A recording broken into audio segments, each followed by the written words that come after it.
Salut et bienvenue dans cette vidéo aujourd'hui où je vais vous parler un peu d'autre chose que de matériel photo et vidéo, mais plutôt du matériel qu'il faut pour traiter tout ça.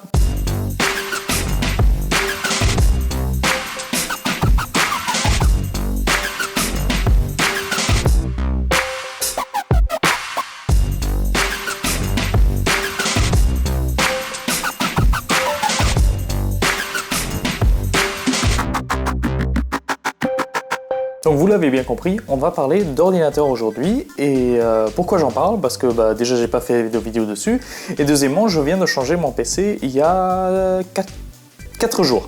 Et tout d'abord un grand merci à Julien Ponce, vous le trouvez juste ici dans le lien qui s'affiche, qui est une chaîne YouTube qui est un des meilleurs et des plus grands formateurs sur tuto.com et il fait plus tuto.fr pardon, et qui fait tellement de choses dans la vie que c'est la folie. Bref, merci Julien pour tes conseils, allez voir sa chaîne, ça vaut vraiment le coup. Donc aujourd'hui, qu'est-ce qu'il faut comme équipement finalement pour traiter le flux vidéo, audio, photo, tout ce que vous voulez. Alors, je vais parler d'expérience parce que ici derrière, vous voyez ma machine, mon ancienne machine en fait, qui tournait bien, qui est vendue maintenant, parce que quelqu'un va la récupérer, mais qui me satisfaisait pas pour plusieurs points. Alors, on va passer par les différentes étapes, ce qu'il faut pour un ordinateur qui marche bien. Donc, il faut tout d'abord penser à un processeur. Le processeur, c'est vraiment l'élément clé si vous faites de la photo et de la vidéo. C'est vraiment le truc le plus important. Là, je ne vais pas vraiment citer des ordi gamers. Ceci dit, on va y revenir un peu tout à l'heure. Alors, le processeur. Qu'est-ce qu'il me faut comme processeur ? Ça dépend. Il y a déjà le choix entre Intel et AMD. Personnellement, j'ai tourné pendant 2 ordinateurs sur AMD et je ne suis pas satisfait pour plusieurs points. Pas au niveau de la performance, ça reste correct, c'est pas vraiment le sujet. C'est plus au niveau de la gestion de la consommation et le bruit en fait. C'est qu'ils ont des ordinateurs, des ventilateurs encore plus horribles d'origine, même s'il faut les changer presque sur tous les processeurs en tout cas. Mais voilà, déjà ça embête. Vous allez me dire, si vous connaissez pas beaucoup, mais pourquoi la consommation électrique, enfin je m'en fous, si je consomme un peu plus, ma facture c'est pas grave. En fait c'est pas tellement un sujet sur votre facture d'EDF ou autre, c'est plus le sujet. Si vous voulez une alimentation d'un ordinateur, elle a un tel nombre de watts, d'accord? Donc elle peut distribuer un tel nombre de puissance dans tout ce qui est branché sur l'ordinateur. Et si votre processeur prend une grande partie, eh bien avec la carte graphique, avec tout ce qui est déjà de base dans un ordinateur, il reste moins de puissance pour brancher des périphériques. Et or, je pense qu'on est dans un domaine qui a déjà besoin de stockage, donc forcément on aura des périphériques et pas toujours internes. Et du coup, il m'arrivait sur l'ancienne machine. Pourtant, c'est une bonne alimentation. C'était pas un kit que j'ai acheté avec une alimentation dégueulasse. Ça aussi, je vais revenir tout à l'heure dessus. Le PC, il se met en sécurité en fait. L'alimentation coupe et du coup, piou, plus rien. Et ça, c'est un peu pénible. Et là, Intel est vraiment meilleur en gestion de performance avec la gestion d'électricité et donc de consommation électrique. Et du coup, vous gagnez plus là-dessus. Donc ça, c'est un point très positif pour moi. Et clairement, les iCore 7 en ce moment font juste des miracles. C'est justement ce que je vais conseiller. Si vous êtes vraiment sérieux avec la photo et la vidéo, moi, je conseille que les iCore 7 parce que tout simplement, c'est le meilleur rapport qualité-prix-performance que vous pouvez avoir. Certes, un peu plus cher que les iCore 5, mais la qualité, le cache, l'hyperthreading, etc. va vraiment être meilleur généralement sur les iCore 7. Si jamais votre budget vous le permet, vous pouvez également monter une machine avec des Xeon, ce qui est la gamme pro des processeurs en fait chez Intel, mais là on parle d'un autre budget et surtout d'une autre machine autour parce que ça sert à rien en fait vraiment de que acheter un Xeon et se dire ouais super, tout va mieux marcher. Non, pas forcément. D'ailleurs, on me pose aussi la question, oui, mais t'es passé de 8 cœurs chez AMD sur 4 cœurs chez Intel. Oui, mais en fait, déjà, ne comparez jamais le nombre de cœurs entre processeurs, surtout des processeurs qui, en termes d'architecture, vous savez, l'architecture, c'est par le nom du modèle, chez Intel, c'est la dernière génération, les Haswell. Le socket, donc la prise sur laquelle ça se branche, en fait, comment est faite la prise sur la carte mère, pour vraiment grossièrement simplifier. Les informaticiens entre vous vont gueuler. Mais voilà, donc vous ne pouvez pas comparer un 8 cœurs chez AMD contre un 6 cœurs ou même un 8 cœurs chez Intel. Ça ne marche pas en fait, parce que l'architecture est clairement différente. Comme vous ne pouvez pas comparer un modèle Haswell de chez Intel avec une génération précédente en 8 cœurs, en fait, ça n'a pas de sens parce que ce n'est pas la même architecture, le processeur ne marche pas de la même manière. Donc ne regardez pas le nombre de cœurs, mais regardez plutôt la performance que ça peut donner. Pour ça, il y a plein de sites qui font des benchmarks, j'en mettrai quelques-uns dans la description afin que vous ayez une information plus précise, même si ces choses-là sont des tests purement techniques qui n'ont pas forcément à voir avec la photo ou sont des tests globaux qui ne sont pas adaptés forcément à vos besoins à vous. Moi je dis partez sur un Intel i7. En ce moment, sachant que le processeur est vraiment la partie principale où investir notre argent, on va aller normalement à iCore 7, là c'est le 4790 que j'ai dedans, il tourne autour des 330 €. Donc voilà, c'est déjà un budget, il faut le savoir. En tout cas, une bonne machine de travail, généralement, elle tourne autour de 1000 €, on va dire. On commence à avoir un bon rapport qualité-prix-performance. Ensuite, le deuxième élément le plus important pour une machine de travail, ça va être le disque dur. Alors, le disque dur, on va directement opter pour un SSD. Il n'y a pas d'autre manière, il n'y a pas d'autres choix qui sont possibles. SSD, c'est tout. C'est devenu beaucoup moins cher. Il suffit d'un SSD de 120 ou 180 ou 250 Go, pas besoin de taper dans les dernières sorties avec des grosses capacités de stockage parce que c'est pas pour notre stockage, c'est vraiment pour faire tourner notre OS, Windows, etc. Nos programmes, donc les programmes d'Adobe ou les programmes de votre choix. Et c'est à ça qu'il sert, d'accord? Et à stocker quelques données, mais qui vont être plutôt en transit sur le SSD au lieu d'être stockés de permanence dessus. Un deuxième SSD peut être super cool pour avoir ce qu'on appelle un scratch disk. Vous avez peut-être vu cette appellation, c'est Premiere qui en utilise, After Effects et plein d'autres programmes. C'est en fait là où vous allez garder vos données pendant que vous montez un projet parce que ça permet au programme en fait d'y accéder très rapidement au lieu de passer par un disque dur externe par exemple. Donc ça c'est un autre conseil mais c'est pas obligatoire. Déjà avec un SSD pour le programme d'exploitation et les programmes qui tournent sur votre ordinateur, c'est vraiment essentiel. Ensuite, il y a la question de la RAM. Et souvent, on dit mettez autant de RAM que vous pouvez. Oui et non.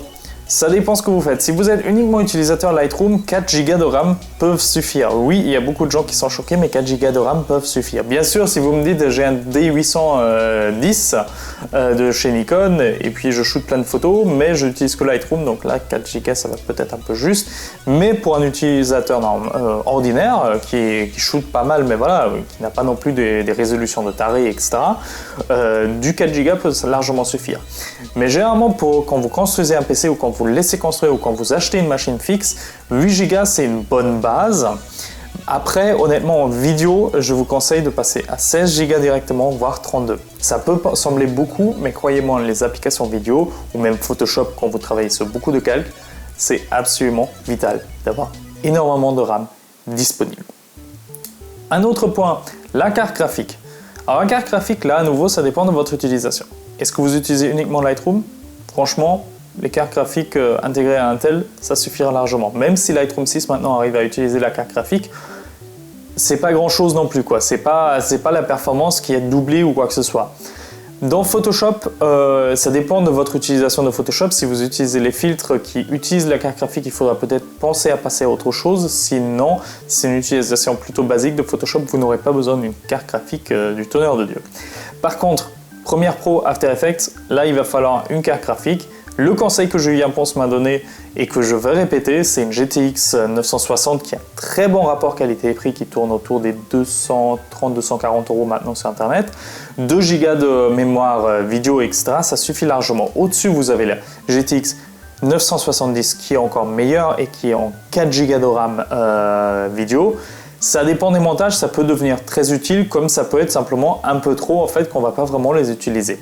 Après, pour des montages vraiment en 4K, la 980, etc. peuvent vraiment être une option parce que là, on est dans des données un peu plus violentes. Ceci dit, avec la 960, je peux monter du 4K sans paniquer. Bien sûr, ça dépend. Si je monte un film en 4K, oui, là, ça va être un peu plus chaud parce que bon, avec le traitement de la colorimétrie, etc., les effets derrière, ça peut devenir vraiment un peu short. Mais globalement, ça suffit. Donc voilà, on a vu la carte graphique, c'est important. Bien sûr, il est important de choisir une bonne carte mère si vous partez sur une construction vous-même et une bonne alimentation, vraiment une alimentation. Moi, c'est 600 ou 650 watts. C'est bien et qu'elle soit de marque, pas un truc chinois que vous avez trouvé sur eBay pour 9 €, un truc comme ça. Ça, c'est des trucs qui prennent feu ou c'est des trucs qui se coupent à la moindre occasion. C'est vraiment de la merde, il faut le dire. Pensez aussi au port USB 3 et au nombre de ports USB. Il en faut un paquet, généralement pour les périphériques externes, etc. Moi, je sais que j'en ai, laissez-moi calculer, 12 ports en tout sur l'ordinateur, dont 6 en USB 3. Donc ça, c'est vraiment, ça dépend de votre matos en fait que vous avez déjà à la maison ou les achats que vous prévoyez de faire. Là, je ne peux pas vous dire si c'est bien ou pas pour vous. Donc, on a vu tout ce qu'il faut dans un ordinateur. Donc, clairement, la plupart de votre argent va partir dans le processeur. Ensuite vient la carte graphique en termes d'argent, la RAM, la carte mère. Généralement, on en trouve des très bonnes à partir de 60 €, 90 €, tout ça. Dans ces eaux-là, on trouve de bonnes cartes mères. Et le reste, c'est vraiment finalement des accessoires. Maintenant, par contre, un accessoire, une pièce vitale mais qui est souvent, très souvent négligée, et c'est la preuve quand vous achetez des ordinateurs tout faits, c'est le boîtier. Donc, le boîtier que vous voyez là, c'est un boîtier bif-bof quoi. Si vous êtes comme moi et que vous ne pouvez plus supporter du bruit de votre ordinateur, il faut un boîtier silencieux et aussi il faut un autre ventilo pour votre processeur parce que les ventilos d'origine, je le disais tout à l'heure, c'est un peu cracra quoi, c'est pas top. Donc un boîtier silencieux et un boîtier de bonne fabrication qui soit logique et simple d'accès à l'intérieur si vous voulez bidouiller un peu ou remettre un disque dur extra, c'est primordial. Et là aussi, il faut dépenser un peu d'argent vers les 80 €, je dirais 90 €, on trouve des bons boîtiers. Prenez de la marque, prenez du Coolmaster, etc. qui font d'excellents produits à des prix pas excessifs. Mais au moins, on n'entend plus rien. Moi, c'est d'autant plus important parce que moi, ça m'arrive de passer des jours derrière l'ordinateur pour travailler, à vous faire des tutoriels, à faire des vidéos, à monter des vidéos. Et si ça fait du bruit en permanence, moi, le soir, j'avais juste mal au crâne. Et c'est un mal de crâne qui peut être évité très simplement. Donc pourquoi je disais les boîtiers généralement des ordinateurs que vous achetez ne sont pas bons. Si vous êtes par exemple consommateur classique et vous allez à Boulanger, la Fnac ou Darty, c'est des ordinateurs que je déconseille fortement. Pourquoi? Déjà les grandes marques, vous ne trouvez pas forcément ce que vous voulez en termes de puissance, ou bien quand c'est plutôt des machines puissantes, c'est plutôt cher. De plus, sur ces machines-là, vous avez plein de, excusez-moi le mot terme, plein de merde préinstallées, en fait, des programmes de gestion qui servent à rien, qui vous ralentissent, qui sont juste pourris. Et donc, ça vous force finalement, pour avoir un ordinateur performant et correct, de tout réinstaller. Donc, ça fait perdre un temps, encore une fois, parce que théoriquement, l'OS était déjà installé. Deuxièmement, ce sont des ordinateurs où dès que vous les ouvrez, normalement vous perdez la garantie. Donc bon, c'est pas génial. Si j'achète un ordinateur fixe, c'est justement dans le souci de me dire ok, j'ai une machine évolutive, contrairement à un notebook ou un portable où c'est un peu moins évolutif. On peut faire évoluer les portables aujourd'hui, mais c'est un peu plus compliqué, c'est des pièces plus spécifiques, etc. Donc une grande machine, c'est mieux finalement de passer soit par des magasins comme Materiel.net ou LDLC, qui proposent leurs propres machines qui sont montées ou non montées, qui les proposent avec OS ou sans OS. Ça, c'est assez intéressant.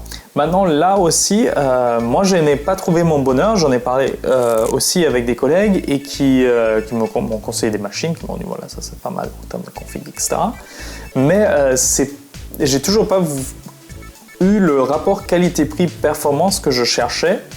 Et du coup, je suis allé voir tout simplement un magasin ici à Rennes, Actuel PC, merci Actuel PC, je doute qu'ils vont jamais voir la vidéo, mais quand même merci, qui m'ont fait une machine pile pour 1100 €, qui est introuvable comme ça sur le marché, parce que je voulais un i7, je voulais une GTX 960, je voulais 16 Go de RAM, je voulais un ordinateur silencieux. C'était vraiment les 4 critères où il y avait pas, où je voulais pas baisser en gamme sur la carte graphique, mettre moins de RAM ou mettre un processeur moins puissant. Et le tout pour ce prix-là, avec un montage gratuit et un service pièces et main-d'œuvre de 3 ans, c'est juste excellent. Parce que le souci aussi que vous avez sur Internet, j'avais déjà fait une vidéo sur cette chaîne, pourquoi acheter de manière locale, et bien c'est ça. Si jamais, c'est pas parce que vous n'êtes pas pro ou que l'ordinateur vous sert pour votre plaisir, mais que vous avez un certain budget, le jour où un truc tombe en panne et que vous savez peut-être pas le gérer, eh bien une assistance en direct et quelqu'un pour l'amener où c'est gratuit, c'est quand même un vrai plus. Au lieu de vous préoccuper d'appeler une ligne téléphonique parce que vous l'avez acheté sur internet et que il est peut-être à 10 jours au-dessus de la garantie d'un an parce qu'eux ils garantissent qu'un an et puis voilà, enfin vous voyez toute cette perte de temps là et entre temps nos données on ne peut pas y accéder, donc ça c'est un peu pénible. Bien sûr, dans ce budget là de 1100 €, je ne vous ai pas inclus des choses comme des disques durs externes qui sont juste vitales. Aujourd'hui, il faut avoir minimum 3 sauvegardes. Moi, je dis avant 3 sauvegardes, il n'y a pas de sauvegarde parce que tout simplement, c'est important de sauvegarder plusieurs fois, croyez-moi, parce qu'un disque dur, SSD ou pas, peut lâcher à n'importe quel moment. Donc voilà, là vous avez un peu les ingrédients de base pour un bon PC de travail. Je n'ai pas parlé d'Apple parce que tout simplement, Apple c'est très bien. Je n'ai rien contre Apple, j'ai un iPhone, hein. Mais d'ailleurs, vous voyez que c'est même l'iPhone 5C, c'est même pas genre le 6 Plus ou des trucs comme ça. Mais le souci d'Apple, c'est que pour avoir la même puissance de travail, même si l'architecture de l'OS est beaucoup mieux intégrée encore que Windows, et encore ça dépend des préférences, mais en termes de performance, c'est un peu mieux intégré encore. Pour avoir le même rapport puissance et prix, vous êtes obligé de mettre beaucoup plus cher. Voilà, et en plus c'est un matériel, même un Mac Pro, c'est moins évolutif qu'un PC, une station fixe qui est montée de A à Z, qui est montée proprement par quelqu'un qui connaît ce qu'il fait. Vous allez toujours pouvoir acheter du matériel supplémentaire au fur et à mesure des années afin de le garder à jour, de le faire évoluer. Tandis que chez Apple, un Mac Pro prend uniquement des ingrédients très spécifiques. Et en plus, vous dépensez, un Mac Pro, ça coûte minimum 3 000 €. Un iMac 27 pouces avec un iCore 7, vous regardez à 2 900 ou 3 000 €, etc. Donc là, je parle que des machines fixes, je parle pas des portables parce que déjà, un portable uniquement pour travailler, moi, je le déconseille. Tout simplement par le fait que calibrer un écran d'un portable, c'est... Il y en a qui vont pas être d'accord, mais c'est quasiment impossible parce que la température change, etc. en permanence. Et que le fait que ce soit un portable, déjà, ça change en permanence. Donc la calibration ne sera jamais aussi stable que sur un bon écran ou un bon double écran comme ici, d'un ordinateur fixe, où c'est vraiment fait pour durer, d'accord ? Donc vous allez me dire peut-être vous en avez rien à faire d'un écran calibré, c'est très bien. Là je parle pour moi. Donc voilà, et en plus un portable, voilà, c'est moins facile à faire évoluer, c'est plus petit aussi parce que le confort de travail, même un 17 pouces, déjà un 17 pouces c'est plus vraiment portable, mais un 17 pouces n'est jamais le même confort, par exemple qu'un dual screen en 24 pouces ou même en 21.5, etc. Là on a un vrai confort de travail qu'on n'a pas sur d'autres machines, c'est pour ça que je ne parlais pas des ordinateurs portables. Voilà, vous avez maintenant tout pour réussir et pour savoir quoi monter comme machine. Vous pouvez monter bien sûr des machines moins chères selon vos besoins. Moi je parlais, et dans cette vidéo, les prix donnés en exemple, c'était vraiment les prix que moi je trouve où on a un excellent rapport qualité-prix-performance pour vraiment faire du montage vidéo, du montage photo et tout ça dans une sérénité et sans que la machine commence à broncher au moindre petit effort qu'on lui demande. Voilà, j'espère que cette vidéo vous a plu. Comme d'habitude, laissez vos commentaires en dessous. Si vous avez des questions, n'hésitez pas à me contacter, soit sur Facebook, Twitter et compagnie, ou directement sur YouTube, j'y réponds avec plaisir. D'ici là, je vous dis à bientôt. Vous avez sans doute remarqué dans cette vidéo que l'environnement a complètement changé. Eh bien, il y aura plus là-dessus encore dans d'autres vidéos. Salut!